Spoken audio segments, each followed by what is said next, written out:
على ديارها مالها بقبقلايا شيطانka iyo hebel deeriyaha kasi mujrimka kale oo kasi weyn bangiya baas ugu ma jirto baasadeena waaye marka kan qaraxa isku xirxiraya dambiil ah baasadii lagu soo gaday qaraxaas la isku xirxiray ki bixiye dambiil ma aha waaye qofka loo sheegayo oo aqligiisa oo aqbali karo dambiila tahay adaa ka weyn laana adiga lacag hadaadan dhiibi lahayn ninkan qarax isku xiray ma heli lahayn adiga waay mid ka weyn kan lacagta dhiibaayo waa adiga dambiilaha koobaad waa adiga laana ninka wuxuu qarxiye ma heli lahayn hadaadan adiga lacagtaada dhiibi lahayn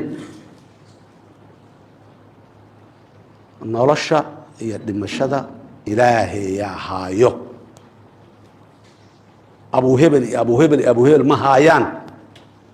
yaan lagu kadsoomin taas waa caqiida yaraan waaye waa diin yaraan waaye inaad saas aad muxuu qalbigaaga ay gasho oo aad ku fikirto inaad ishalligtood qaar iska tuur noqotaa meesha kuma jirto inaad xeeladayso is ilaaliso naftaada sidii Allah saad ku badbaadi kartid aad ku badbaadiso laakiin naftaada kuma badbaadi kartid kun qofood naftooda in la laayo taada kuma badbaadi kartid cudurdaan u mugumeystas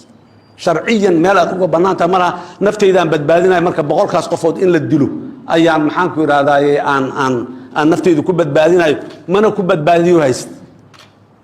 cudurdaarna uma laha mandiq meel ay ku salaysan tahay xigmad ay saaran tahay male diin ma aha aqli ma aha wax ay tahay lama yaqaan aniga shabaaba idilaayo si uu idilin laakiin qaraxa oo zooba dadku kula laay baasidiisi aan dhiibaa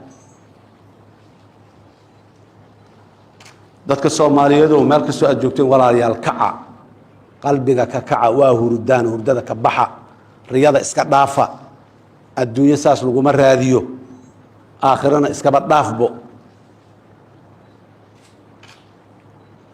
maanta waa ku celcelinaa Soomaaliyada maanta joogta ee Ilaahay dadkii noolaay oo zamanka jooga annaga inteenani intana la mida oo Ilaahay naga dhigay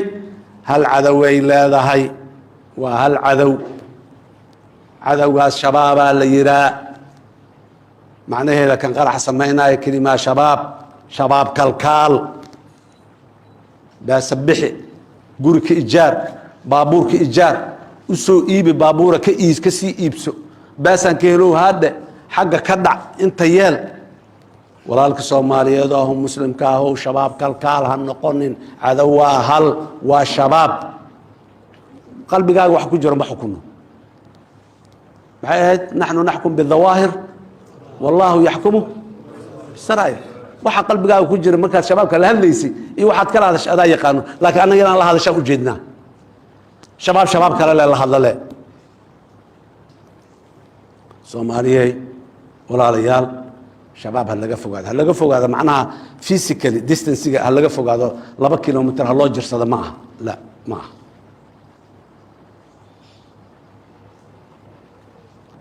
dhaqankiisa ha laga fogaado macaamilkiisa ha laga fogaado